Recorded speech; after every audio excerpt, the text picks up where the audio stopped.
नमस्ते, म चेवन शर्मा प्रस्तुत गर्दैछु विक्रमवीर थापा सरको एउटा अत्यन्त चर्चित कथा जसको शीर्षक छ 20औं शताब्दीकी मोनालिसा। कथाकार विक्रमवीर थापाको छोटो परिचय पनि म प्रस्तुत गर्दैछु। विक्रमवीर थापाको जन्म मेघालय राज्यको शिलाङ सहरको बारापत्थर भन्ने ठाउँमा 22 फेब्रुअरी 1950 मा भएको हो। उहाँका पिताको नाम रघुवीर थापा र माताको नाम कौशल्या देवी हो। विक्रमवीर थापा भारतीय नेपाली साहित्य संसारका एकजना चम्किला नक्षत्र हुन्। उनी साहित्यकार मात्र नभएर सफल चित्रकार तथा समाजसेवक पनि हुन्। विक्रमवीर थापाको विगतको परिवेशभित्र उपन्यास तिस्तादेखि सतलजसम्म उपन्यास हत्या रातो डायरीको अनुसन्धानात्मक संस्मरण 20औं शताब्दीकी मोनालिसा कथा सङ्ग्रह आदि प्रकाशित कृति हुन्। अरू पनि प्रकाशोन्मुख कृतिहरू छन्। यसबाहेक पनि उनका धेरै कथाहरू 20औं शताब्दीकी मोनालिसामा समावेश नभएका कुरा उनले स्वयं स्वीकार गरेका छन्। पुरस्कारका रूपमा रत्नश्री सुवर्ण पदक नेपालबाट सन् 1984 मा, स्रष्टा पुरस्कार सिक्किमबाट सन् 1992 मा, हरिभक्त कटुवाल स्मृति पुरस्कार असमबाट सन् 1995 मा, साहित्य एकाडेमी पुरस्कार नयाँ दिल्लीबाट पनि प्राप्त गरेका अत्यन्त चर्चित कथाकार हुन् विक्रमवीर थापा सर। अब म मूल पाठतर्फ लम्किँदैछु।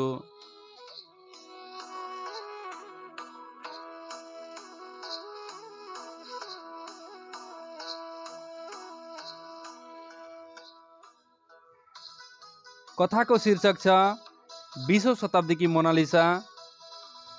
मोनालिसा 16औं शताब्दीमा इटालियन चित्रकार लियोनार्डो दा भिन्सीकी तुलिकाले स्पर्श पाएर रङहरूको गर्भकोशबाट जन्म लिएको विश्व प्रसिद्ध तैलचित्र। यस चित्रलाई अमरत्व प्रदान गर्ने श्रेय लियोनार्डो दा भिन्सीलाई त छ नै, तर तो भन्दा पनि अधिक श्रेय जान्छ मोनालिसाको आफ्नै स्निग्ध, स्मित तर रहस्यमय मुस्कानलाई। आज संसारभरिका कलाप्रेमीहरू, कला मर्मज्ञहरू एवं पर्यटकहरू पेरिसस्थित इटलीको राष्ट्रिय सङ्ग्रहालय लुभ्रेमा मोनालिसाको रहस्यमय मुस्कानभित्र समाहित हुने असीम लालसा मनमा लिइकन पुग्ने गर्छन्। तर पनि उनीहरू मोनालिसाको मुस्कानभित्र राम्ररी समाहित हुन सक्दैनन्। समाहित हुन नसक्ने कारण मोनालिसाको मुस्कानभित्र लुकेर बसेको गूढ अर्थलाई नबुझ्नु नै हो। आज उनीहरू मोनालिसाको स्वप्निल मुस्कानको वृत्तभित्र राम्ररी प्रवेश गर्न पाएकै थिएनन्। फेरि अहिले उनीहरू एउटा 90 बाइ 60 सेन्टिमिटर तैलचित्रको गहनतामा डुब्न पुगेका छन्। एउटी सुन्दर युवतीको यो अनुपम तैलचित्र लन्डनवासी थोमसको भवनमा हुँदासम्म नगण्य, अर्थहीन र शीर्षकहीन भएर भित्तामा सजिएको थियो। त्यो चित्र कुनै चित्रकारको काल्पनिक सृजना हो अथवा त्यो चित्रकारले कुनै युवतीको मुहारलाई क्यानभासमा सजाएको हो भन्ने सत्यापन गर्न अझसम्म कसैले सकेका छैनन्। कम्प्युटर पनि निरुत्तर छ। चित्रमा चित्रकारको हस्ताक्षरसम्म नभएकाले चित्रकारको नाउँ पनि अन्धकारको गर्भमा लुप्त भएको छ।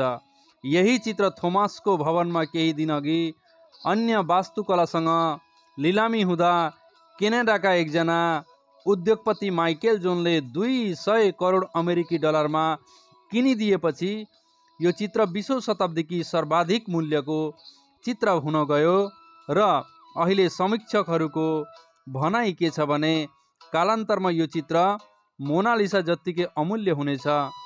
यसै कारण युवतीको सौम्य अनुहारमा मोहित भएर कलाप्रेमीहरूले चित्रको नाउँ नै 20औं शताब्दीकी मोनालिसा भनी नामाकरण गरिदिएर नै यो चित्र आज 20औं शताब्दीकी मोनालिसा भनेर बहुचर्चित एवं विश्व प्रसिद्ध हुन पुगेको छ। यस चित्रलाई मोनालिसाको समकक्ष उभ्याएको यथार्थमा समीक्षकहरूको विचारको उपज होइन, वरञ्च युवतीको लावण्य रूपमा छरिएको उसको निर्दोषता हो, जुन निर्दोषताभित्र उसको दारुण कथा लुकेको छ कि भन्ने विश्वास कसैको मनमा पनि उब्जन्छ चित्र हेरेपछि। यही दारुण कथा लुकेकाले भनौँ युवतीको अनुहारमा के हराए जस्तो एकरसता र उदासीनता परिलक्षित भएको सत्यता कसैको आँखाबाट ओझेल हुन सक्दैन।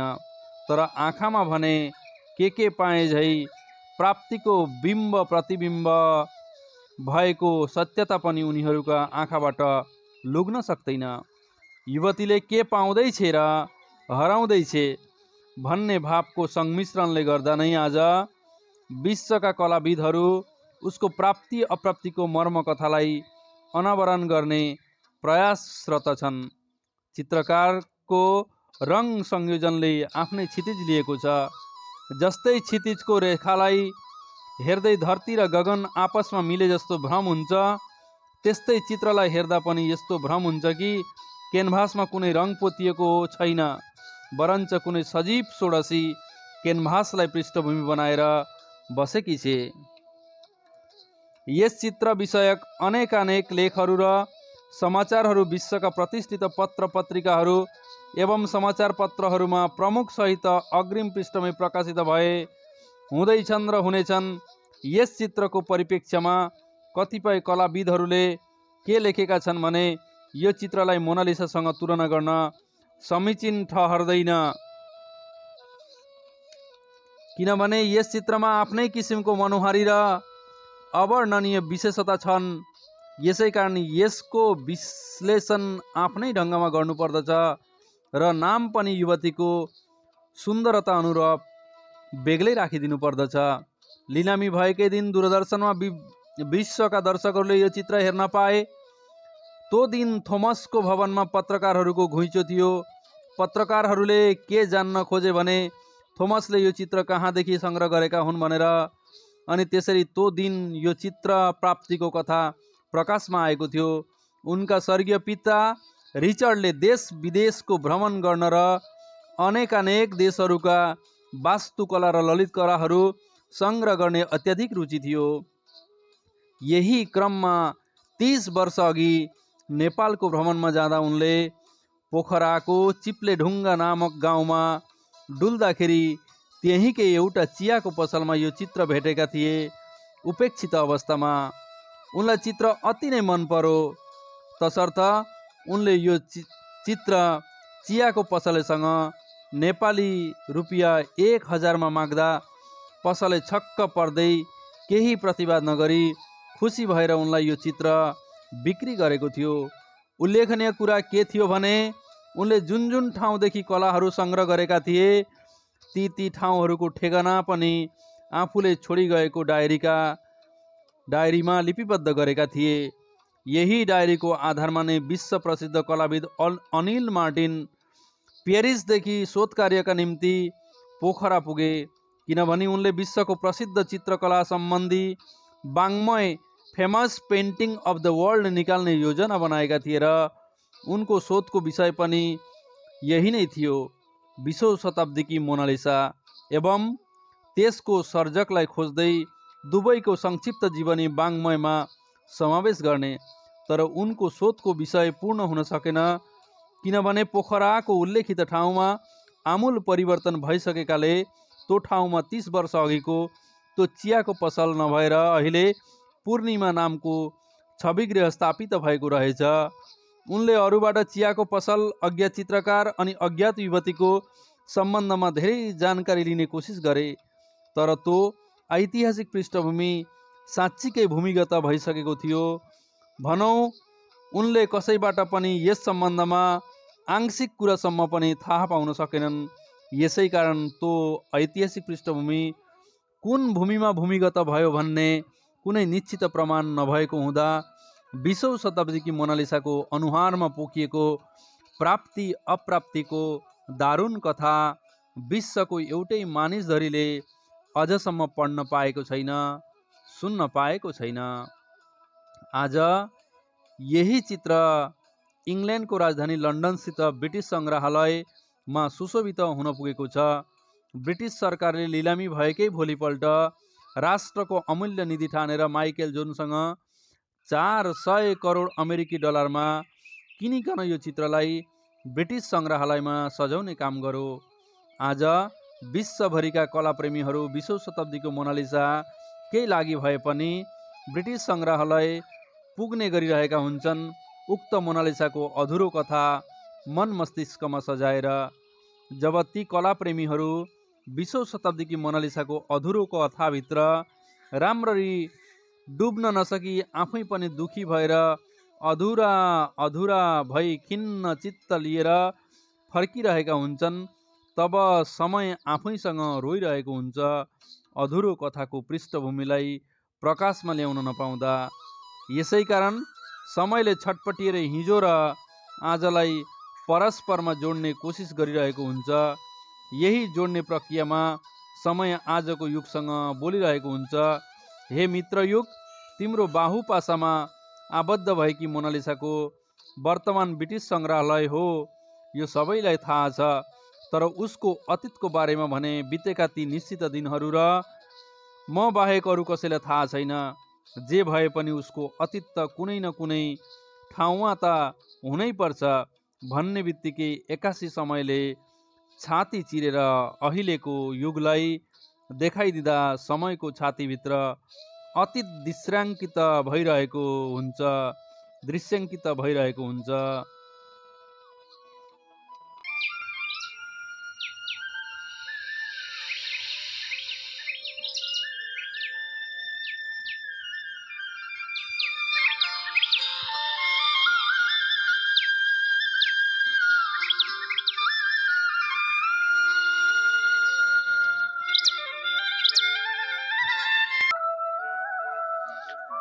रानीवन, जनशून्य जङ्गल पाखा जहाँबाट फेवाताल र माछा पुछ्रेको मनोहर दृश्य देखिन्छ। दिउँसोको याम, बादल रहित निलो आकाश स्वच्छन्दतापूर्वक हाँसिरहेको। यस बेला एकजना युवक जङ्गलमा बसेर फेवाताल र माछा पुछ्रेको दृश्य जलरङद्वारा कागजमा उदार्न लागिरहेको छ। यसै अवसरमा ऊ चाहँदा नचाहँदै पनि चित्रकारको सम्मोहनमा वशीभूत भई आफ्नै एकाग्रतामा हराइरहेको। त्यो युवकका पछि उभिन पुगिदिन्छे। मन्थर गतिमा ऊ पुगेको पनि उसलाई केही थाहा हुँदैन। पदध्वनिले गर्दा युवकको एकाग्रता भङ्ग हुन्छ अनि युवकले चित्र बनाउन छोडी पछिल्लोतिर मुन्टो फर्काउँछ अनि उसले देख्छ 18 र 19 वर्षको दोसाँधमा उभिएकी एउटी सजीव प्रतिमा उसको पछि अवतरित भएको छ। मानौ ऊ देवलोकदेखि आएकी कुनै अप्सरा हो, जसको सर्वाङ्गबाट आएको सुगन्ध वातावरणमा मन्द मन्द सुवासित हुँदै गइरहेको छ। युवतीले सेतो चोलोमाथि सेतै रङको पारदर्शी साडी कला कौशल्यको परिचय दिँदै सुन्दर एवं सभ्य ढङ्गमा अति नै मिलाएर लगाएकी छे। यो परिधानमा ऊ शालीनताकी प्रतीक झैँ प्रतीत हुन्छे। केश राशि मुक्त भएकाले वायुको मन्द मन्द झोकामा एकाध केशहरू उसको अनुहारलाई मुहाई खान भनी पछिबाट आउने गरिरहेका पनि छन्। अनुहारमा कुनै कृत्रिम प्रसाधन छैन। कानमा एउटा रातो र 5वटा सेतो पत्थर जडित सुनको टप, खुट्टामा राता स्यान्डल। सम्पूर्णमा ऊ चित्रमय संसारको सबैभन्दा सुन्दरतम चित्र नै हो कि झैँ भान हुन्छ। यस्तो कल्पनातीत दृश्य देखेर युवक अचम्म प्रकारले झस्किन्छ अनि स्तब्ध हुन्छ। कतै यो दिवा सपना त होइन? कतै यो उसको तुलिकामा रम्न आउने इन्द्रधनुषी रङ त होइन, जुन रङलाई उसले क्यानभासमा नवीन आयाम दिनु छ।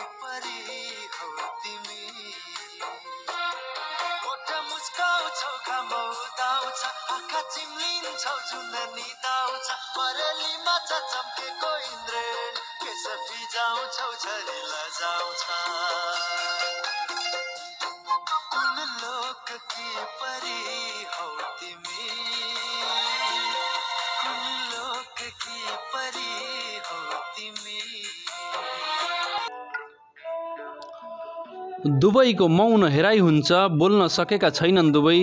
युवतीको अनुहारभरि के हराएको छ कि भन्ने रुग्ण भाव छताछुल्ल पोखिएको छ। कतै जीवनको मधुरस हराएको त छैन भन्ने थाहा उसको अनुहारको पीत रङले दिने गरिरहेको पनि छ। आँखा मुनिका दुवै डिल केही नीला नीला, दुवै ओठ पनि केही शुष्क। यस्तो भएर पनि उसको अनुहारमा ईश्वर प्रदत्त कलात्मक अभिव्यक्ति पूर्ण रूपेण परिलक्षित भएको छ। प्रकाशपुञ्जको रूपमा मानव हीरा खण्डित भए पनि ढुङ्गा चाहिँ कहिल्यै खण्डित हुन सक्दैन। युवकको हेराइमा युवती केही डराउँछे अनि डराउँदै कम्पित स्वरमा बोल्छे, क्षमा गर्नुहोला भनेर युवतीले लज्जास्वर शिर निहुराउँछे। मैले तपाईँको काममा बाधा हाले होइन? बाधा त होइन, तर म अचम्म परिरहेको छु, तिमी यहाँ कहाँदेखि यसरी एक्लै आइपुग्यौ? युवक उतिरै फर्किन्छ। अहिले उसको मन बादल रहित नीलो आकाश जस्तो उदाङ्गो हुँदै गइरहेछ। मानव यतिका दिनसम्म हृदयभित्र गुम्साएको अभावपन युवतीको उपस्थितिमा बादल बन्दै उडिरहेछ। तिम्रो बोलीको उच्चारण मलाई यतातिरको त हो जस्तो लाग्दैन। तिम्रो यो सुन्दर वस्त्रले पनि तिमीलाई यतातिरको हो भनेर देखाउँदैन। नयाँ नयाँ देख्छु म तिमीलाई। यो सुनसान ठाउँ, तिमीलाई यहाँ एक्लै आउन डर लागेन र? म यहाँ एक्लै आएकी छु र साथमा बुबा आउनु भएको छ। युवतीले पर औँलाउँछे। युवकले त्यतैतिर दृष्टिपात गर्छ। साँच्चै केही पर पतलुन र कमिज लगाएका एकजना बुढा मानिस उभिएर फेवातलको रमणीय दृश्य हेर्दैछन्। भनौँ फेवातलको बीचमै अवस्थित बराई माईको मन्दिरमा उनको आँखा केही खोज्न पुगेका छन्। युवती फेरि बोल्छे, यहाँको हिमाली हावा स्वास्थ्यको लागि अनुकूल हुन्छ भन्नुहुन्छ बुबाले। यसै कारण डाक्टरको सल्लाहमा हामी भारतदेखि यहाँ आएका, नेपाल डुल्न भनेर। केही दिनदेखि म बिसन्चो छु। कहिलेकाहीँ ज्वरो आउँथ्यो, शरीर पनि दुख्थ्यो, तर दबाई पानी गरेदेखि र नेपाल डुल्न आएदेखि आफूलाई केही स्वस्थ अनुभव गरिरहेकी छु। अनि म आशान्वित पनि छु। यहाँको हिमाली हावाले मलाई निश्चय नै निरोगी पारेर यहाँदेखि बिदा दिनेछ। अहिले बुबा र म यतै रानी वनतिर डुल्न भनी आएका थियौँ, अनि तपाईँले पेन्टिङ गर्नुभएको देखेर। बोल्दा बोल्दै युवती शब्द गतिले एक्कासी विश्राम लिन्छे। आफू धारा प्रभावसित बोलेको आधिक्यमा कतै उसलाई लाज लागो होला। यसै कारण उसको रुग्ण अनुहारमा सङ्कोचको पातलो रेखा कोरिन्छ। किन बोल्न छाडेकी? पेन्टिङ राम्रो भएन र? तुलिका हातमा खेलाउँदै युवक मुसुक्क हाँस्छ। त्यस्तो केही कुरा होइन। युवतीले आफ्नो लाजलाई कुराभित्र लुकाउने प्रचेष्टा गर्दै भन्छे, सानैदेखि नै मलाई चित्रकलाप्रति रुचि छ। यसै कारण कसैले पेन्टिङ गरिरहेको देखेँ भने म सहजै त्यतातिर तानिन्छु। अनि एउटा स्निग्ध मुस्कान उसको शुष्क ओठमा छरिन्छ। हेर्नुहोस् न, बुबालाई पर एक्लै छाडेर यहाँ आएकी पनि मलाई थाहा नै भएन। साँच्चै म पेन्टिङका लागि पागल केटी जत्तिकै छु। अनि युवकले बनाउन लागेको अधुरो चित्रलाई हेर्छे। तपाईँले अति नै राम्रो चित्र बनाउनु हुँदो रहेछ।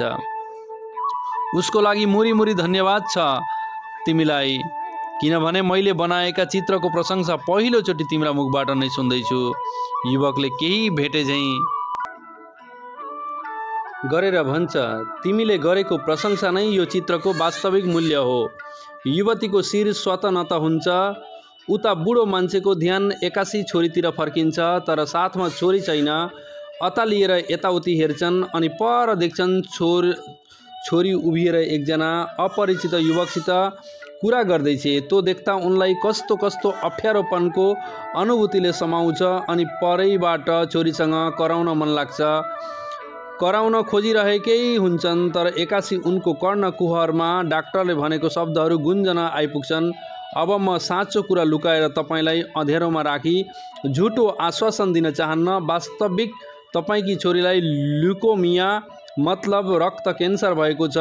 औषधिले केही समयसम्म रक्त क्यान्सरको विस्तारलाई रोक्ला, तर अझसम्म औषधि विज्ञानले यस रोगमाथि पूर्णतया विजय प्राप्त गर्न सकेको छैन। तपाईँकी छोरीले 6 महिनापछि आफ्नो जीवन पाउने छ भन्ने विश्वास दिन पनि म असमर्थ छु। यसै कारण तपाईँले उसलाई कस्तै अवस्थामा पनि खुसी दिने कोसिस गर्नुहोला। मलाई डर छ कतै उसलाई रोगको एकाङ्कीपनले क्यान्सर भएको छ भन्ने थाहा हुन्छ कि। यदि उसलाई यस बारेमा थाहा भयो भने ऊ आफ्नै मानसिकतामा बाहिरिएर अहिले ओइलाउन सक्छ। यसै कारण यो स्थितिदेखि अम्कन चाहनुहुन्छ भने तपाईँले उसलाई केही दिनको लागि भए पनि कुनै हिल स्टेसनतिर मतलब सिमला मसौरी हुँदी डुलाउन लानुहोस्। नौलो ठाउँ, नौलो वातावरणमा उसलाई रोगी छु भन्ने कुनै आभास हुने छैन अनि यही खुसीले उसको छोटो जीवनलाई लम्ब्याउन पनि सक्छ। कुरो चाहिँ सधैँ मनमा गाडेर राख्नुहोला कि यदि उसलाई क्यान्सर भएको छ भन्ने कुनै किसिमको आभास तपाईँको दुखित मनस्थितिले दियो भने तपाईँले नै बुझ्न सक्नुहुन्छ उसको हालत कस्तो हुन्छ भनेर।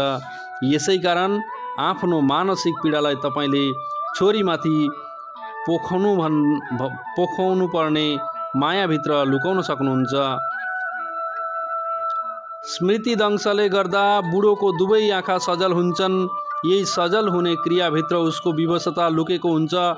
यसै कारण उनले छोरीलाई केही भन्न सक्दैनन् अनि आँसु पुछिकन परैबाट मिठो स्वर निकाल्दै उनी छोरीनिर पुग्छन्। छोरी, तिमी त्यहाँ के गर्दैछौ? युवतीले खुसी हुँदै चहकिलो स्वरमा भन्छे, यहाँले बनाउँदै गर्नुभएको पेन्टिङ हेरिरहेको छु बुबा। हेर्नुहोस् न, यहाँले फेवातल र त्यसमाथि परेको माछा पुच्छ्रेको छायालाई कति सुन्दर ढङ्गले रङरोगन गर्नुहुँदैछ भनेर उसले बाबुतिर सङ्केत गर्दै युवकलाई भन्छे, यहाँ मेरा बुबा हुनुहुन्छ। नमस्कार आदान प्रदान हुन्छ। यही आदान प्रदानको परम्परामा आफ्नो परिचय दिने बाटो खोलिदिँदा त्यहाँ सबैको जीवन कथा उद्घाटित हुँदै जान्छ।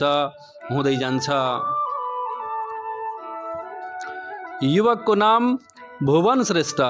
संसारमा निसन्तान एक्लो, स्कुलको पढाइ पुरा गर्न नपाई आमा बुबा स्वर्ग गएका।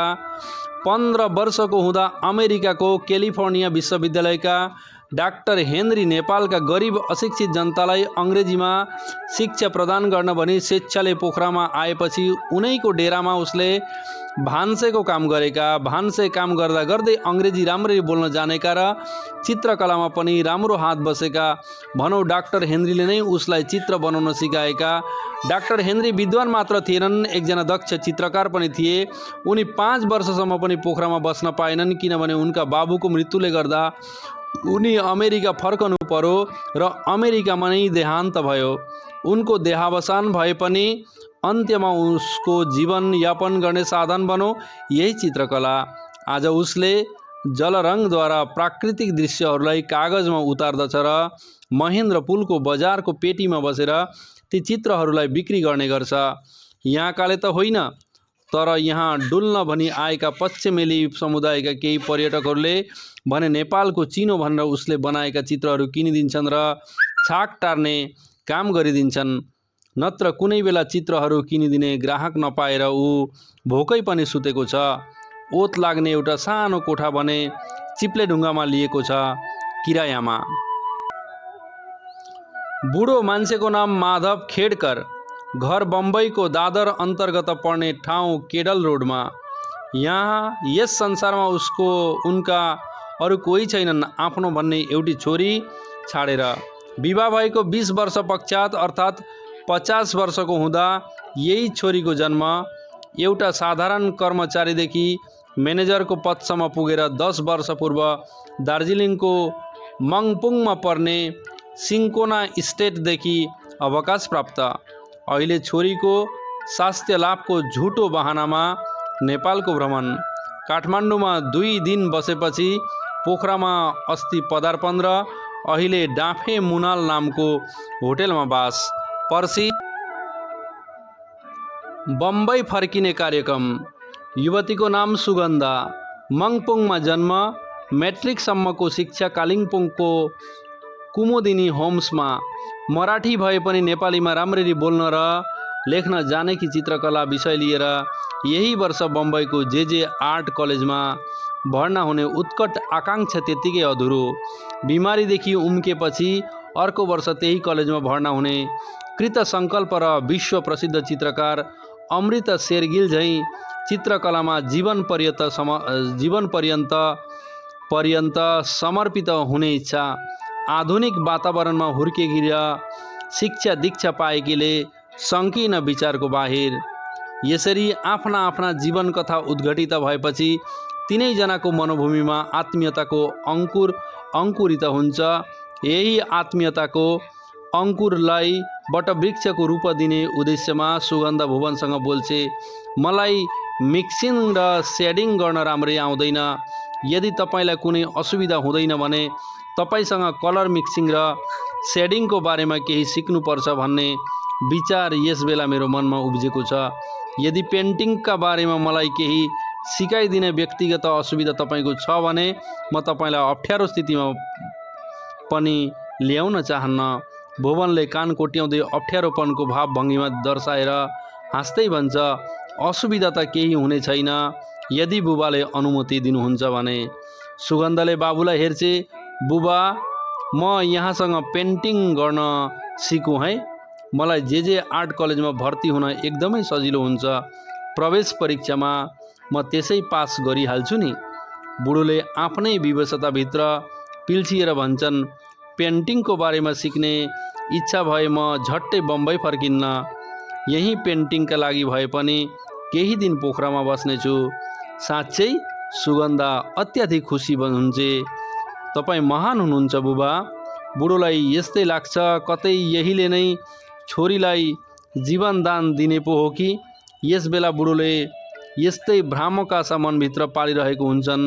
अब सुगन्धाले चित्राङ्कन सिक्ने भई यसै कारण भुवनले रानीवनदेखि फर्किआउँदा साथमा दुवै बाबु छोरालाई आफ्नो कोठा देखाउन ल्याउँछ, भोलि सुगन्धा आफ्नो कोठामा आउन सकोस् भनेर।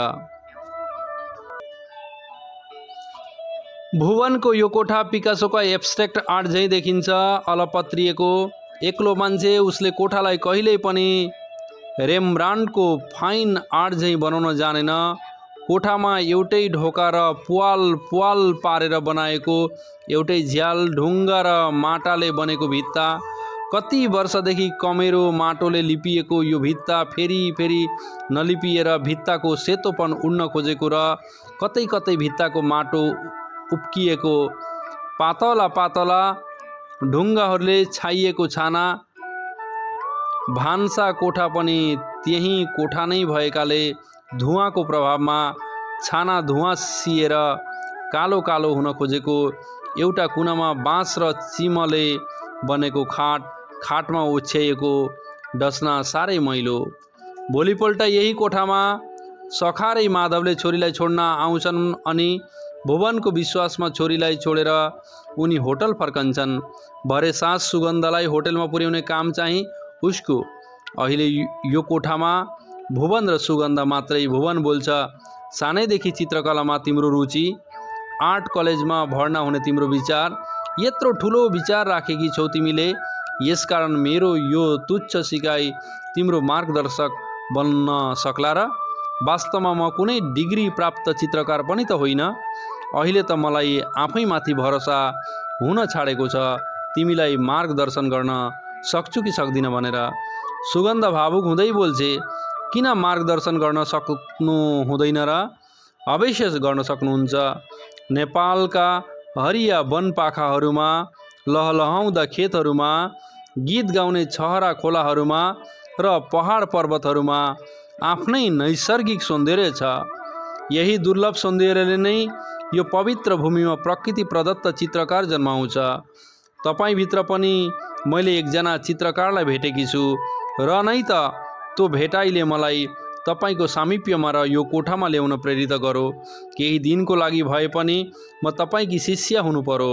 शिष्य हुने भाग्यरेखा सबैको निधारमा लेखिएको हुँदैन, हुनुमा पनि संयोगको भूमिका हुनुपर्छ। सुगन्धका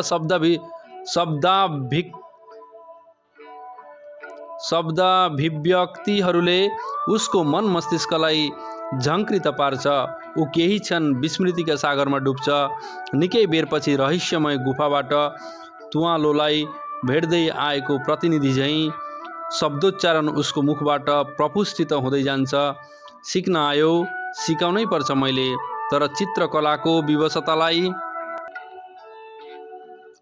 यो सीमित रङ वाटर कलरले छिचोल्न सक्दैन। यसका लागि विभिन्न प्रकारका रङहरू, सामग्रीहरू चाहिन्छ।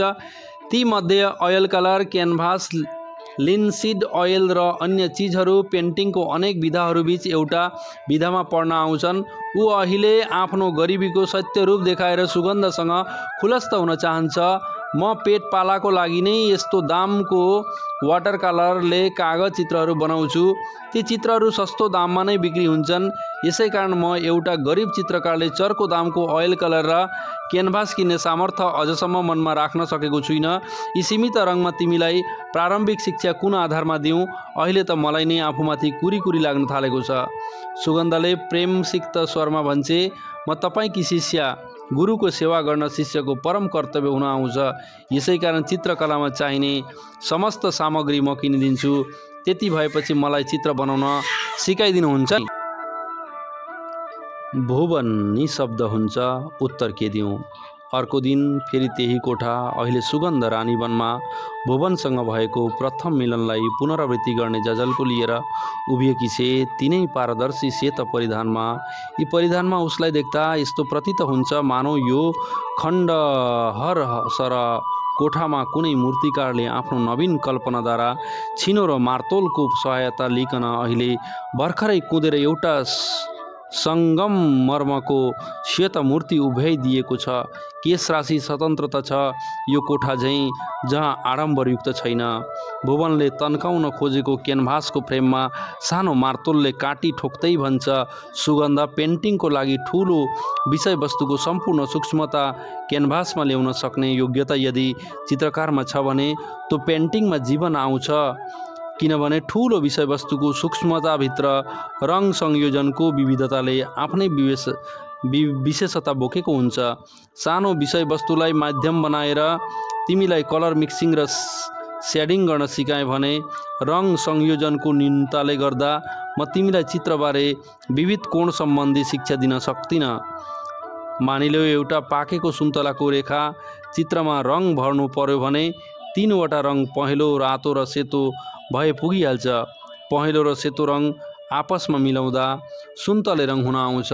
यो कलर मिक्सिङ गर्ने विधामा एकांश मात्र हो र सेतो रङ चाहिँ उज्यालोपन ल्याउन वा उठेको भाग देखाउन प्रयोग गरिन्छ। तर यो सानो विषयवस्तुले कलर मिक्सिङको सम्पूर्ण आयामलाई ढाक्न सक्दैन। म त तिमीलाई थोरै दिनभित्रमा धेरै दिन चाहन्छु रङ संयोजनको सम्पूर्णता। अरू केही होइन, अब मैले उपयुक्त विषयवस्तुको सठिक चयन गर्नु पर्यो, जुन विषयवस्तुमा रङ संयोजन गर्ने सम्भावना अधिक होस्। सुगन्धले सोच्दै भन्छे, फेरि त्यही फेवातल र माछेपुच्छ्रेलाई अर्कै कोणबाट बनाए कस्तो होला? त्यो दृश्यमा पनि त रङ संयोजन गर्ने सम्भावना अधिक छ। माछापुच्छ्रेको छाया फेवातलको पानीमा परेको दृश्य जस्ताको तस्तै उतार्नको निम्ति कलर मिक्सिङमा पारङ्गत हुनुपर्छ। मैले त त्यही न केही हुन सक्छ कि भन्ने सम्भावना भेटेकी छु।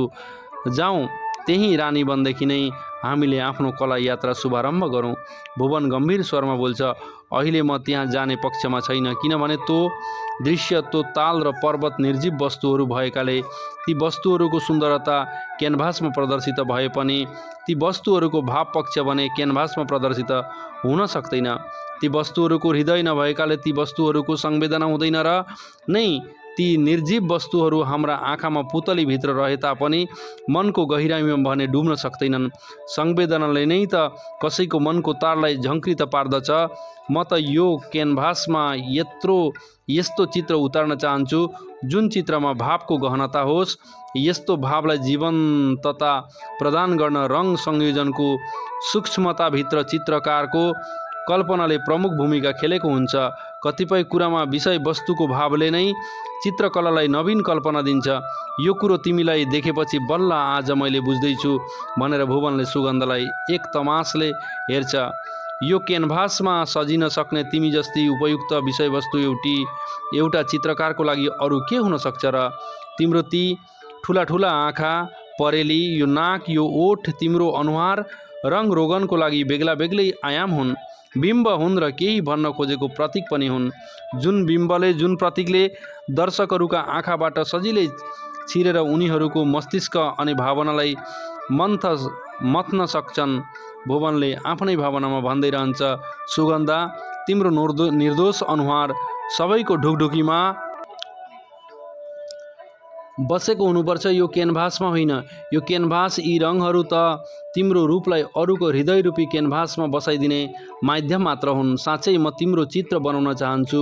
भुवनले क्यानभास फ्रेममा तन्काइसकेको हुन्छ। पक्कै मेरो चित्र बनाउने र? सुगन्धा केही विस्मित बन्छे। हो सुगन्धा, भुवन यथार्थताको पराकाष्ठमा पुग्न चाहन्छ।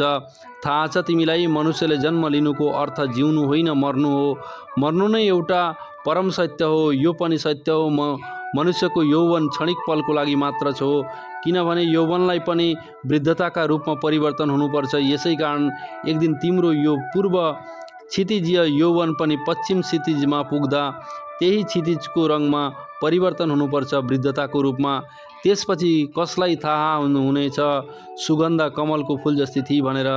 तर यो पनि सत्य हो, यो क्यानभासमा जन्म लिने सुगन्धा युगौसम्म आजकी सुगन्धा भएर नै रहिरहनेछ, अति नै कोमल अनि अति नै सुन्दर भनेर उसले सुगन्धालाई हेर्छ।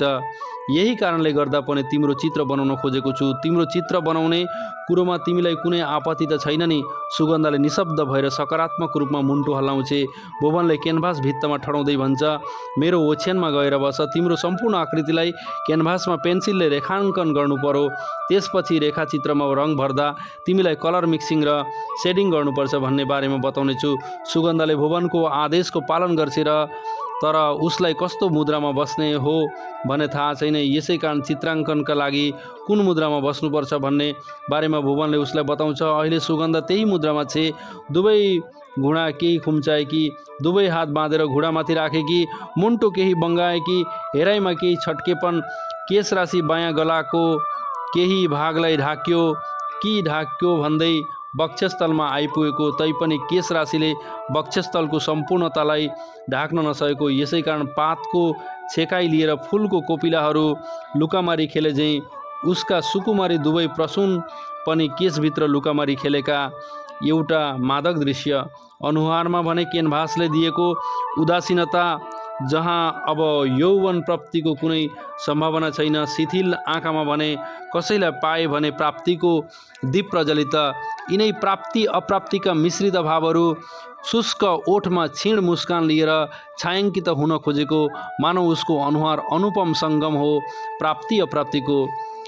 यी सम्पूर्ण बिम्बहरू क्यानभासमा क्रमशः रेखाङ्कित हुँदै जान्छन् अनि 11 दिनसम्मको मनोयोगपछि भुवनको दक्ष हातद्वारा सुगन्धाको सूक्ष्म भाव भङ्गिमाहरू एवं रूप अनौठे आभा लिएर क्यानभासमा समुज्जलित हुन्छन्। भुवनले चित्रलाई अन्तिम रूप दिएपछि अवरुद्ध स्वरमा भन्छ, सुगन्धा, तिम्रो चित्र बनाएपछि कुन्नी किन मलाई के भेटेँ के भेटिन भन्ने भावनाले सताइरहेको छ। अब तिमी बम्बई फर्किने छौ भन्ने भावनाले मलाई यस्तो पारेको होला। सुगन्धाले पनि आफ्नै भावनामा हराएर आर्द्र स्वरमा भन्छे, मलाई पनि त्यस्तै अनुभूतिले सताइरहेको छ। तर म जान्दछु के भेटेँ के भेटिन भन्ने दोसाँधको भावनाले नै त अन्त्यमा समीपता दिन्छ, एउटा सम्झना दिन्छ। सम्भावित वियोग वेदनाले गर्दा कता कता मन भक्कानिएर आँखाबाट आँसु खस्ने त होइन भन्ने डरमा परी उसले अकस्मात कुराको प्रसङ्ग फेर्छे। तपाईँले यी पेन्टिङको आफ्नो नाम नै दिनु भएन किन? भुवनले दार्शनिक चाहिँ कुरा गर्छ। नाम नै जीवनको सम्पूर्णता होइन। कसैले कसैलाई हृदयको गहिराईदेखि बुझिदिन्छ, त्यही बुझिदिने क्रिया नै कसैको जिन्दगीको सम्पूर्णता बनिदिन्छ, एउटा परिभाषा बनिदिन्छ। तिमीले मलाई बुझिदियौ, मेरो कलासँग आत्मसात गर्न खोज्यौ, यही नै मेरो जीवनको सम्पूर्णता हो सुगन्धा। मलाई नाम चाहिएन। बोल्दा बोल्दै भुवन उदासिन्छ। जाने बेलामा सम्झना स्वरूप म के कसैले दिउँ तिमीलाई? यही पेन्टिङ छ मसँग, लिएर जाऊ मेरो चिनो। म स्वयं एउटी पेन्टिङ हो, लानु आवश्यक छैन। सुगन्धाले दीर्घ निश्वास लिएर भन्छे, बरु तपाईँले राख्नुहोस्, म सधैँ तपाईँसँग भइरहेकी हुनेछु। यति नै हो, यो चित्रलाई तपाईँले म नै भनेर सम्झिदिनुहोला। सम्झिरहन्छु, अवश्य सम्झिरहन्छु नि, किनभने तिम्रो अनुपस्थितिमा पनि यो चित्रभित्र मैले तिमीलाई नै भेटिरहेको हुन्छु। भुवन सासले बोल्छ, साँच्चै म यो पेन्टिङलाई आफ्नो जीवन ठान्नेछु। कस्तै परिस्थितिले पनि मलाई यो पेन्टिङदेखि अलग्याउने छैन। विश्वास गर सुगन्धा। 2 सप्ताह पोखरामा बिताएपछि सुगन्धाले भुवनको हृदय बाटिकामा विरहजन्य पीडाको फूल फुलाएर बिदा लिन्छे, आँखाभरि आँसु सजाएर। सुगन्धा गएपछि भुवनलाई यस्तो लाग्छ सुगन्धा वायुको झोकामा उडिजाने फूलको सुगन्ध मात्रै नै थिए, अनिद्राको प्रहारले उडिजान सपना जस्तो। अब त उसले सपना होइन विपना हेर्नुपर्ने भएको छ, जहाँ जीवनको सत्यता भोग्नुपर्छ। जीवनको सत्यता यही नै हो। फेरि उसले चित्रहरू बनाएर बिक्री नगरे ऊ भोकै बस्नुपर्नेछ। अनि ऊ पूर्ववत काममा व्यस्त हुन खोज्छ। यही व्यस्तताभित्र उसले सुगन्धाको सम्झनालाई मस्तिष्कबाट निकालेर हराइदिन चाहन्छ, किनभने सुगन्धाको सम्झना उसको निम्ति दुर्बलता बन्दै गइरहन्छ भने बोध उसलाई भइरहन्छ। सुगन्धाको अनुपस्थितिमा र रिक्तता उसको निम्ति एक्लोपनको अनुभूति हुनु र त्यही अनुभूतिले गर्दा जीवन जगतप्रति कुनै चाहना नहुनु दुर्बलताको द्योतक होइन र? के सुगन्धालाई पनि यस्तै अनुभूतिले सताइरहेको होला र? उसले सोच्ने गर्छ। बम्बईको रङ्गीचङ्गीमा सुगन्धाले उसलाई बिर्सी पनि होली। एउटा थाङ्ने चित्रकारलाई एउटी रूपाङ्गनाले के कहाँ पो सम्झन्छ रे? सोचाइमा मन त्रस्त हुन्छ। मनका यस्तै द्वन्द्वात्मक तर्क वितर्कमा र प्रश्नको घात प्रतिघातमा ऊ धमिराहरूले खाइरहेको काठ जस्तो भित्रभित्रै खोक्रिँदै पातलिँदै र खिँदै गइरहेको हुन्छ। मानौ उसको त्रासित मन धमिरो बन्दै गइरहन्छ। अब फेरि सुगन्धासँगको भेट हुने हो कि होइन भन्ने सशङ्कित विचारको गल्छेडोमा पुग्दा त ऊ झन छटपटिँदै दिन र रातहरू चिप्लिँदै गइरहेको हुन्छन्। अनि यही चिप्लाइभित्र एक दिन उसले सुगन्धाको चिठी पाउँछ। बम्बईदेखि उसकहाँ चिठी आइपुग्न पनि लागेछ झन्डै 2 महिना नै। खुसीले खाम चेतिकन चिठी पढ्छ, तर चिठीमा पोखेको अक्षरस शब्दहरूमा सुगन्धको गहनतम वेदना मुछिएको पाउँदा ऊ पागल जस्तै हुन्छ। पत्रानुसार सुगन्धाको तीव्र इच्छा छ उसलाई हेर्न, यसर्थ शीघ्र ऊ बम्बई पुग्नुपर्ने। सुगन्धाको याचना त्यस्तो के भने के गर्ने? कुन उपायमा बम्बई पुग्ने? निरुपाय भएर ऊ केही बेरसम्म किंकर्तव्य विमूढ हुन्छ, संज्ञाहीन हुन्छ। अकस्मात उसलाई के हुन्छ अनि हतारिँदै दगुरेर ऊ त्यही चियाको पसलमा पुग्छ, जहाँ उसले कहिलेकाहीँ चित्रहरूको बिक्रीबाट राम्रो कमाइ हुँदा चिया चमेना खाने गर्थ्यो। पुगेपछि असन्तुलित शर्मा पसलेसँग बोल्छ, दाई मलाई अहिले बम्बई मतलब मुगलान नगई नहुने काम पर्यो। रुपियाँ पैसा अहिले मसँग छैन। विश्वास मानेर मलाई जाने आउने खर्चसम्म 500 रुपियाँ ऋण दिए म जीवनभरि तपाईँको गुण मान्ने थिएँ। 500 रुपियाँ? पसले नराम्रो पाराले झस्किन्छ। कतै गाँजा र भाङ खाएर आएको त छैनस्? 500 रुपियाँलाई तैँले एक मोहर सम्झेको छस् कि क्या हो? यहाँ मान्छेहरूले सुन चाँदीको गहनाहरू बन्धकमा नराखी ऋण माग्न साहस गर्दैनन्। धरौटी केही छ भने पाइन्छ ऋण त। भुवनले पसलेको सम्पूर्ण कुरा नसुनिकन दगुर्दै आफ्नो कोठामा पुग्छ।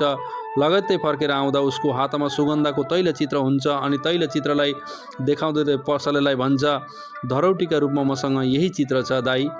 पसले व्यङ्गात्मक हाँसो लिएर बोल्छ, यो रङको भारी राखेर मैले के गर्ने? तैँले ऋण तिर्न नसके पाएको यो रङको भारीले ऋणको मूल पुरा गर्दैन क्या रे? कुनै तन्नेरीले तरुणीको फोटो 5-6 रुपियाँमा किन्ने मात्रै, नत्र तरुणीको नक्सा त महेन्द्र पुलको बजारमा थुप्रै किन्न पाइन्छ। त्यस्तो नक्सालाई हामीले क्यालेन्डर भन्छौँ। तर यो रङको भारीको पुछारमा मिति पत्र पनि त छैन। फेरि उपेक्षित भावमा बोल्छ, यो नक्सा सुन चाँदी हुने हो भने 500 रुपियाँ त के 1000 रुपियाँ ऋण दिन कुनै ठुलो कुरो हुने थिएन। तर यो त पसले आफैसँग अन्कनिन्छ।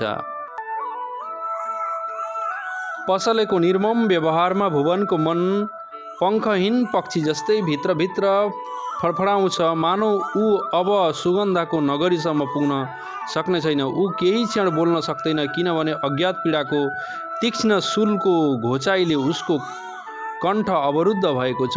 एउटा अन्तरालपछि रोएको स्वरमा बोल्छ, हो दाई, तपाईँले ठिकै भन्नुभयो। यो चित्र सुन चाँदी होइन, र नै त यो चित्र मेरो मुटु हुन पुगेको छ, जहाँ मैले आफ्नो जिन्दगी खोजिरहेको हुन्छु। कसैको जिन्दगी कहिल्यै पनि सुन चाँदी हुन सक्दैन। तर आज म साँच्चीकै लाचार भएको छु र नै मैले आफ्नो मुटुलाई, मेरो जिन्दगीलाई तपाईँसँग धरौटीको रूपमा राख्न चाहदैछु। नत्र धरौटी भन्ने शब्दले नै कसैलाई विश्वासघात गरिरहेको हुन्छ। भन्दा भन्दै भुवन साँच्चीकै रुन्छ। बिन्ती छ दाई, म तपाईँको गोडा पक्रन्छु। यो चित्रलाई मेरो लाचारी सम्झेर राख्नुहोस् र मलाई सहायता गर्नुहोस्। नत्र मेरो पर्खाइमा एउटी जीवित चित्र साँच्चीकै रङ्गहीन हुनेछ। मलाई विश्वास गर्नुहोस्, म बम्बईदेखि फर्किने बित्तिकै यो चित्रलाई तपाईँबाट उकास्नेछु। भुवनको अश्रुपूरित नेत्र देखेर पसलेको मन पग्लिन्थ्यो कि नै किन। यसको विचारअनुसार त्यसको निम्ति चित्र मूल्यहीन भएपछि ऋण के को खुसीमा दिने? त्यसले ऋण दिन मानेकै हुँदैन। तर भुवनले रुँदै धेरै बेरसम्म बिन्ती गरेको साथै त्यसको गोडा धेरै बेरसम्म पक्रेको क्रियाकलापबाट उम्कनलाई 500 त होइन 200 रुपियाँ भुवनलाई दिँदै त्यसले रवाफिलो स्वरमा भन्छ, त आफ्नै गाउँले भएकाले तँलाई 200 रुपियाँ ऋण दिँदैछु। यो रङको भारीलाई हेरेर होइन, यो नक्सा त कुनै मोलको छैन। मुगलानबाट फर्किने बित्तिकै तैँले ऋण तिर्न नसके म पञ्चायत बोलाउँछु नि। भुवन केही बोल्न सक्दैन। विवशता बस उसले 200 रुपियाँ लिन्छ। त्यसपछि सुगन्धाको सम्झनामा रुमलिँदै ऊ 8 दिनपछि बम्बईको दादर रेलवे जङ्सनमा बिहान 9 बजे ओर्लिन्छ। मानिसहरूको घुइँचोलाई चिर्दै ऊ गाडीहरूको कोलाहलभित्र हराउँदै ऊ केडल रोड पुग्छ। अब उसलाई सुगन्धाले दिएको ठेगाना अनुसार गल्ली गल्ली हुँदै शिवाजी पार्कको क्षेत्रमा भएको बिल्डिङ नम्बर 4, फ्ल्याट नम्बर 3 र रुम नम्बर 10 मा पुग्नु पर्ने भएको छ। ऊ वरिपरिका मानिसहरूलाई सोध्दै पुग्न त पुग्छ निर्दिष्ट ठाउँमा, तर आशाको विपरीत त्यस कोठामा उसले त्यहाँ नयाँ परिवारलाई भेट्छ। वास्तवमा यो कोठा 1 महिनादेखि खाली भएकाले सो परिवारले 1 साता अघि पुणेदेखि यो कोठामा बसाइ सरेको रहेछ। त्यो परिवारसँग उसले सुगन्धा र उसका बाबुको बारेमा सोध्छ, तर त्यस परिवारबाट सन्तोषजनक उत्तर नपाउँदा उसले पल्लोपट्टिको रुम नम्बर 9 मा बस्ने परिवारसँग सोध्ने गर्छ। अनि त्यो परिवारले दिएको प्रत्युत्तर उसको लागि वज्राघात हुन पुग्छ, किनभने सुगन्धा क्यान्सरको रोगले गर्दा 1 महिना अघि नै फेवातालभन्दा पनि पर, माछापुच्छ्रेभन्दा पनि माथि अनन्त दिशामा विचरण गर्न पुगिसकेकी रहेछ। अनन्त देशमा जानुभन्दा अघि सुगन्धाले जीवनको अन्तिम पलसम्म कसैलाई पर्खिरहेकी थिए भन्ने कथा त्यो गल्लीले पनि सुनेको रहेछ भन्ने थाहा उसलाई हुन्छ। उसका बाबु पनि जीवनको एउटै तारा तिमिरमा हराएको देख्दा बिछोड वेदना सहन नसकेर रुँदा रुँदै आकाशमा निशब्द भएछन्। उनलाई निशब्द बनाउने निठुरी अरू कोही थिएन, उनैको मुटु थियो जो गतिशील हुन सकेन भन्ने डाक्टरको भनाइ। भुवनले भुवनले ती सबै कुराहरू सुनिदिन्छ। प्रस्तर मूर्ति भएर न ऊ चिच्याउन सक्छ न ऊ रुन सक्छ। उसको अनुहारमा कुनै भाव छैन, निर्विकार छ। तर मुटुभित्र भने अदृश्य तीक्ष्ण वर्षा उसका सर्वाङ्गलाई ध्वंस विध्वंस पारिकन गाडिँदै गइरहेछ भन्ने अनुभव चाहिँ उसलाई यस बेला भइरहेको छ।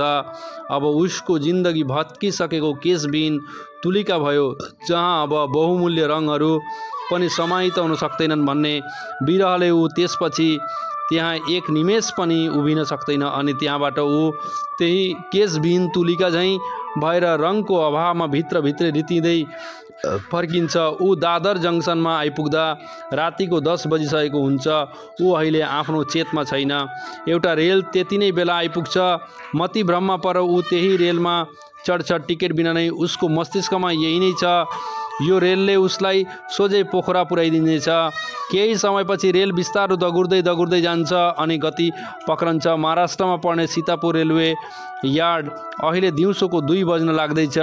यही रेलवे यार्डमा अर्को यात्रामा प्रस्थानको निम्ति यार्डका कर्मचारीहरूले रेलका डब्बाहरू धुँदैछन्। कसैले रेलको गतिरोधक भेकमको पाइपलाई जाँच गर्दैछन्, कसैले पङ्खा र बिजुली बत्तीको तार ठिक पार्दैछन्। एकछिनपछि कोचिन जाने इन्जिन यो डब्बाहरूमा जोडिन आउनेछ र इन्जिनले डब्बालाई लिएर प्लेटफर्ममा जानेछ। एउटा डब्बाभित्र एकजना झाडुवालाको झाडुसँग बदामका खोस्टाहरू, केराका बोक्राहरू, सिगरेट र बिडीका ठुटाहरू जीवन मृत्युको निम्ति सङ्घर्ष गर्दैछन्। तापनि झाडुले ढोकादेखि निरपराधी वस्तुहरूलाई होर्याउँदै यावत वस्तुहरूको निर्मम हत्या गरिरहेछ। यो हत्याकाण्डमा खुसी जनाउँदै झाडुवालाले एउटा फिल्मी गीत गाउँदैछ, मानौ यावत वस्तुहरूलाई व्यङ्ग बाण हान्दैछ। ओ दुनिया के रखवाले सुन दर्द भर मेरे नाले। झाडुवाला गाउँदै थियो, झाडुवाला गाउँदै थियो।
अकस्मात झाडुवालाको गीत गुन्जन चित्कारमा परिवर्तन हुन्छ। लास लास लास लास अनि अत्यासिँदै झाडुवाला बाहिर निस्किन्छ। त्यसपछि यार्डमा खैला बैला मचिन्छ। यार्डका कर्मचारी के रहेछ भन्ने वास्तविकतालाई बुझ्न कौतूहलवशत त्यहाँ भेला हुन्छन्। त्यो डब्बाको बीच कक्षामै एउटा झ्यालमा अडेसिएर बसेको एउटा युवकको लास रहेछ। शरीरमा मैलो कमिज र पतलुन, केही दिनदेखि दारी र जुङ्गा नखौरिएको मलिन अनुहार, खुट्टामा फाटेको गेरुवा रङका क्यानभासका जुत्ता। यसरी लासलाई हेरेपछि सबैले अनुमान लाउँछन् त्यो कुनै भिखारीको लावारिस लास हो। भिखारी नै भनेर हुनसक्छ। टिटीले युवकको त्यति ख्याल नै गरेन। त्यस बेला टिटीको उपस्थितिमा वा सीतापुर रेलवे स्टेसनमा रेल आइपुग्दासम्म युवक जिउँदै थियो होला अनि सीतापुरको रेलवे वार्डमा रेलका डब्बाहरू धुन भनेर ल्याउँदा युवकको प्राणान्त भयो होला। यसै कारण टिटीलाई त के यात्रीहरूलाई समेत लासको बारेमा थाहा हुन सकेन, नत्र लासको बारेमा कसैलाई थाहा भएको भए अघि नै लासलाई कतै न कतै कुनै न कुनै स्टेसनमा त उतारिने थियो भन्ने अकलबाजी हुन थाल्छ यार्डका कर्मचारीहरूको समूहमा। केही बेरपछि त्यहाँ स्टेसन मास्टर लगायत रेलवे पुलिसका एकजना सब इन्सपेक्टर, एकजना हवालदार र 2 जना कन्स्टेबल आइपुग्छन्। लासको जाँच हुन्छ। पुलिसहरूले विशेष केही भेट्दैनन्। पतलुनको गोजीदेखि भने 3 रुपियाँ र 10 पैसा लगायत एउटा चिठी मात्र भेट्छन्। चिठीका अक्षरहरू सुललित नभएकाले चिठी कुनै शिथिल हातले लेखे झैँ लाग्छ तापनि अक्षरहरू भने स्पष्ट पढ्न सकिन्थ्यो। चिठीमा लेखेको थियो, मेरा गुरु चरण स्पर्श। नेपालको भ्रमणलाई मैले आफ्ना जीवनको सर्वोच्च र अमूल्य उपलब्धि ठानेको छु, विशेषतः तपाईँसित भेट भएको सन्दर्भमा। जसरी पौराणिक कालमा नेपालकी सुपुत्री सीता र भारतका सुपुत्र रामलाई खण्डित धनुषले सेतु भएर पानी ग्रहण गर्ने काममा महत्त्वपूर्ण भूमिका खेलेको थियो, त्यसरी नै यस कालमा पनि नेपालको पुत्र र भारतकी पुत्रीलाई यो चित्रकलाको सेतुले महत्त्वपूर्ण भूमिका खेलेर जीवनभरिको लागि जोड्छ कि भन्ने आशा अभिलाषा मन मस्तिष्क भरिभरि सजाएर म तपाईँदेखि बिछोडिएकी थिएँ। बिछोडिए पनि यो चित्रकलाको सेतुले हाम्रो मन प्राणलाई परस्परमा निश्चय नै जोड्छ भन्ने अटल विश्वास मेरो मथिङ्गलमा यसकारण पनि पहलाएको थियो, कारण कलाभित्र कहिले पनि जातिवाद, धर्मवाद र भाषावादको रङ भरिँदैन। कलाको रङ त विश्व ब्रह्माण्ड भन्दा पनि पर अनन्तसम्मको सौन्दर्यमा रङ्गिएको हुन्छ, सङ्कीर्णतामा का घेरामा होइन। वास्तवमा कलाकारको कल्पना नै अनन्त सौन्दर्य हो, किनभने कलाकारको अलौकिक कल्पनाले नै त कलाको सृजना गर्छ। यो विश्व ब्रह्माण्ड पनि त कुनै कलाकारको कला नै त हो, जहाँ आकाशमा ताराहरू हाँस्छन् र धरतीमा जुनकिरीहरू चम्किन्छन्। यसैले कला नै सौन्दर्यको र सौन्दर्य नै कलाको सम्पूरक हो। कलाले नै मानव मनलाई अपरिमित उल्लास दिन्छ। यसै कारण त ईश्वरलाई खुसी पार्न उसको चरणमा कलाको प्रतीक फूल अर्पण गरिन्छ। जुन कलामा मानव मनलाई उल्लास दिन लोकहितको रङ भरिँदैन, तो वास्तवमा कला होइन र नै कला सीमाबद्ध छैन। देश देश, जाति जाति अनि सम्प्रदायको पारस्परिक विखण्डतामा। वास्तवमा सृजनाको नाम नै कला हो, विघटनको होइन। कलाले कसैलाई टुक्र्याउँदैन, बरु जोड्ने काम गर्छ र नै कलाको जगतमा प्रवेश गर्ने मनुष्य कुनै जात हुँदैन। न ऊ भारतीय हुन सक्छ, न नेपाली, न ऊ हुन सक्छ हिन्दू वा मुसलमान, न नै अन्य जाति। यसै कारण यो विश्व ब्रह्माण्डको सृष्टिकर्ताको पनि कुनै जातै छैन। कलाकार त हुन्छ केवल सौन्दर्यको उपासक, जसले फुलमा टल्किएको शीतलाई देख्दा पनि फुलहरू रोइरहेको देख्छ अनि ऊ सोच्ने गर्छ कतै भविष्यमा फुलको सौन्दर्य र पृथ्वीको समग्र सौन्दर्यको वक्षस्थलमाथि मनुष्यको अहमले विज्ञानको चमत्कारलाई बागडोर बनाएर विध्वंसात्मक ताण्डव नृत्य गरिदिन्छ कि भनेर। उपर्युक्त लिपिबद्ध गरिएका भावनाहरू तपाईँसँग भेट भएपछि मेरो मनभित्रबाट निस्केका वेदना हुन्। वेदना यस कारण हुन् कारण मनुष्यले यो वसुन्धरालाई कलामय र सुन्दरमय बनाउने कहिल्यै पनि खोजेन। आज मनुष्यको मनुष्यत्व आफ्नै अहमभित्र हराउन पुगिसकेको छ। फलत यो वसुन्धराले आफ्नो सुन्दरता एटम बमको कालो धुवाँ र मानव रक्तको दुर्गन्धभित्र हराएर आफै पनि निसासिन पुगेपछि यावत प्राणीहरूको मूल्याङ्कन कहाँबाट हुन सक्छ? यहाँ आज मानिसहरू क्यान्सर जस्ता भयानक रोगहरूले मारिँदैछन्। यो प्रदूषण र रेडियो धर्मिताको परिणति नै त हो। आज यहाँ मानव यही त्रासदी लिएर बाँचिरहेको छ। म पनि यही त्रासदी लिएर बाँचिरहेकी छु, किनभने अहिले मलाई थाहा भएको छ मलाई क्यान्सर भएको छ भनेर। तपाईसँग भेट हुँदासम्म मलाई यस विषयमा केही थाहा नै थिएन र नै तपाईसँग भेट भएपछि म पनि कलाकी पुजारिनी भएको नाताले के सोचिरहन्थेँ भने कतै हाम्रो सम्बन्ध पूर्व जन्ममा पनि थियो कि म यस्तै सोचाइ लिएर यो पूर्व जन्मको सम्बन्ध यो जन्ममा पनि जस्ताको तस्तै रहिरहोस् भन्ने कल्पनाभित्र हराएर मैले यतिका दिनसम्म आफ्नो रोगसँग लड्दै आइरहेकी थिएँ र त्यति बेला मलाई के लाग्थ्यो भने म आफ्नो रोगसँग कहिल्यै हार्ने छैन। तर अहिले मलाई लागिरहेछ म यो रोगसँग भने दिनदिनै पराजित हुँदै गइरहेछु। यसै कारण अब म धेरै दिन बाँच्दिनँ। यो चिठी पाउने बित्तिकै तपाईँ जसरी भए पनि मलाई भेट्न शीघ्रातिशीघ्र आउनुहोला। मृत्युको अन्तिम पलमा तपाईँको दर्शन गर्न म साह्रै व्याकुल भएकी छु, छटपटिरहेकी छु। म त्यस्तै अधुरो भएर मर्न चाहन्न। तपाईँको स्पर्श, तपाईँको चुम्बन नै मेरो मृत्युको पूर्णता हुनेछ।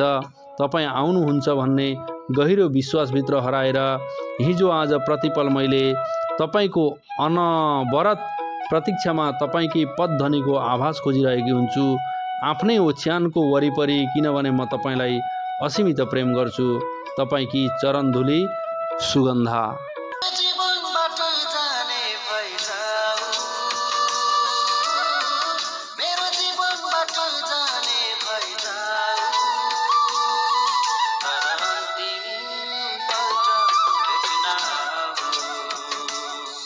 तर अन्तिम पल्ट भेट्न